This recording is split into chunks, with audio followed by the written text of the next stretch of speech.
చెప్పేది వినలేదా మీరు? చెప్పేది వినారా లేదా? చెవులు ఉందా లేదా మీకు? చెప్పండి, మీరు ఒక మాట చెప్పండి. యాక్సిడెంట్స్ జరుగుతున్నాయి, మీరు వెళ్ళి హీరో హోండా కంపెనీ మూసేస్తున్నారా? ఏదో ఒకటే నోరు తెరిచి మాట్లాడుతున్నారు సెన్స్ లేకుండా. ఒక 100 మంది ఉన్నారు, ఎంత మంది అనాథాశ్రమంకి వెళ్తున్నారు?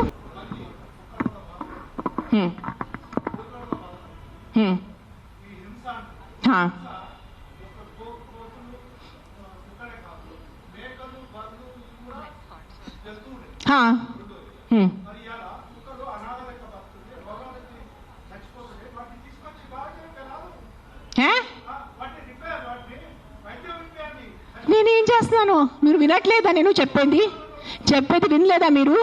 చెప్పేది వినారా లేదా? చెవులు ఉందా లేదా మీకు? నీకు లేదు. నేను ఎంతసేపు మాట్లాడాను, ఏం విన్నారు మీరు దాంట్లో? ఏసీలా కూర్చొని మీరు ఒక మాట చెప్పండి. యాక్సిడెంట్స్ జరుగుతున్నాయి, మీరు వెళ్ళి హీరో హోండా కంపెనీ మూసేస్తున్నారా? హీరో హోండా కంపెనీ మీరు మూసేస్తున్నారా? బజాజ్ కంపెనీ మూసేస్తున్నారా?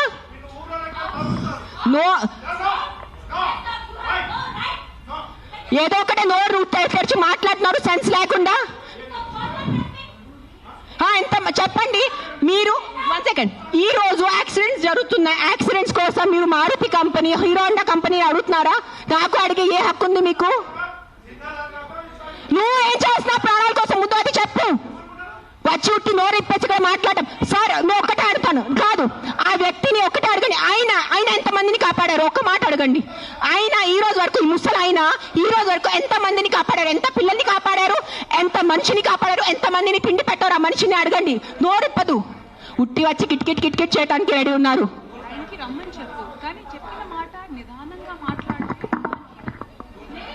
ఎవరైనా జర్నలిస్టులు కానీ ఎవరైనా అడగాలనుకుంటే ఒక పద్ధతిగా అడగటం, ఒక రెస్పాన్సిబుల్గా అడిగే విధంగా ఉండాలండి. అడిగే క్వశ్చన్లోనే రెస్పాన్సిబుల్. మీరు చెప్తారా సార్? ఇప్పుడు ఆయన ఎవరు ఉన్నారనేది please, I mean with all due respect,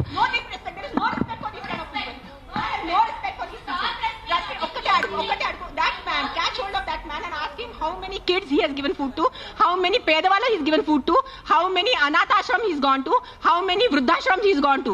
ఏం చేశారు ఆయన మనుషుల కోసం? ఆయన్ని అడగండి సార్. ఒక్కటే రిక్వెస్ట్ సార్, మీరు రండి, ఆవేశంలో కాకుండా మీరు చెప్పిన మాట ఏమనుకుంటున్నారు అది మీరు కూడా కామ్గా చెప్తే మేము కూడా దానికి కామ్గా. అయినే కాదు, ఈ క్వశ్చన్ ప్రతిసారి మన ముందుకు వస్తూ ఉంటుంది. దట్ అందరికీ ఒకటే అడుగుతాను. ఇక్కడ ఉన్న ఎంతమంది, ఒక 100 మంది ఉన్నారు, ఎంతమంది అనాథాశ్రమంకి వెళ్తున్నారు? ఎంతమంది అన్నదానం చేస్తున్నారు? ఎంతమంది అనాథాలకి చదువు చెప్పించారు? ఎంతమంది వృద్ధాశ్రమం వెళ్ళారు? ఎంతమంది ఏం చేశారు సొసైటీ కోసం? నాకు ఈరోజు ఆన్సర్ కావాలి. మీరు మనుషుల ప్రాణాలు అంటాను. మీ అందరూ 100 మంది ఇక్కడ మనుషుల కోసం ఏం చేశారు నాకు చెప్పండి. నేను చేశాను. నేను ఎంతమంది అనాథాలకి తిండి పెట్టాను, ఎంతమంది అనాథాలకి నేను చదువు చేయించాను, వృద్ధాశ్రమం వెళ్ళాను, వృద్ధాశ్రమంలో నేను డొనేషన్స్ చేశాను. ఎవరు చేశాను? నాకు ఒక్క చూపు పెట్టుకోండి నేను చేశానని. నీ ఒక్కటి చూడండి. ఎవరైనా వెళ్ళారా మీరు? ఈ రోజు వరకు ఎవరైనా అనాథాశ్రమంకి వెళ్ళారా? అన్నదానం చేశారా ఎప్పుడైనా? తిండి ఉన్న వాళ్ళకి తిండి పెట్టారా? మాట్లాడుతున్నారు, పెద్ద మాటలు మాట్లాడుతున్నారు. చేసేది ఏం లేదు. నేను ఇంట్లో కూర్చొని కాదు, నా 5 స్టార్ ఇంట్లో, మీరు మీ ఇంట్లో కూర్చొని ఏం చేయట్లేదు. అది ఒక్కటే నైజం. అది మీరు గుర్తుపెట్టుకోండి. నిజంగా మీకు మనుషుల కోసం ఎంత ఉంటే, చిన్న పిల్లలు ఆకలితో చేస్తున్నారు.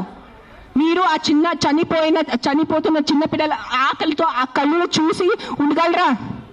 How can a child die of hunger? ఒక చిన్న బిడ్డ ఆకలితో ఎలా చేస్తుంది చెప్పండి నాకు. హౌ? మన దగ్గర అంత అన్నం లేదా? మన దగ్గర అంత డబ్బు లేదా ఈ ప్రపంచంలో? ఎక్కడ ఎవరైంది చెప్పండి. నాకు ఎంత ఉంది, నేను చేస్తున్నాను. నాకు తెలుసు, నా పక్కన ఉన్న వాళ్ళకి తెలుసు. నేను ఎంత చిన్నప్పటి నుంచి చేసేస్తున్నాను, ఈ రోజు కాదు. జస్ట్ నేను ఎప్పుడు ఇంత గట్టిగా ఎప్పుడు ప్రెస్ కాన్ఫరెన్స్లో మాట్లాడలేదు. నేను పర్సనల్గా వెళ్ళి, నేను అనాథాశ్రమంలో వాళ్ళకి నా ఇష్టం ప్రకారం తిండి పెట్టుకోను. ఒక 20 మంది 50 మెంబర్స్ ఉండే ఆ పిల్లల్ని నేను అడుగుతాను, బాబు మీకు ఏం తినాలో? నా దగ్గర లిస్ట్ ఉంది. ఒక పిజ్జా అడుగుతారు, ఒక నూడిల్స్ అడుగుతారు, ఒక బిర్యానీ అడుగుతారు. నేను ప్రతి చిన్న పిల్లలకి సెపరేట్ తిండి పెడతాను. నాకు పెద్ద అన్నదానం చేయాలంటే ఇష్టం ఉన్న జస్ట్ ఒక పెద్ద ఈ కేటరర్స్ వాళ్ళని చెప్పేసి బిర్యానీ కుక్ చేసి పంపును. ఒక్కొక్కరిని అడిగి ఒక్కరికి బర్గర్ తినాలంది. 100% ఉంటాయి. First is GHMC. Contact GHMC because it's government. Now we are NGOs. People should understand we are NGOs. Understand the difference. We are doing voluntary work. మీరు ఓట్ ఇచ్చిన గవర్నమెంట్ అడగటానికి మీకు నోరు లేదు ఎవరికి. ఆ వ్యక్తికి ఒక మినిస్టర్ ముందు వెళ్ళి ఇట్లా అడగమని చెప్పండి. I challenge that man. Go in front of your chief minister. Go in front of your MLA. Go in front of your corporator and talk like this. Right now, if I give out my number, they will purposely, people will call me and harass me. That's why I'm not giving out my number.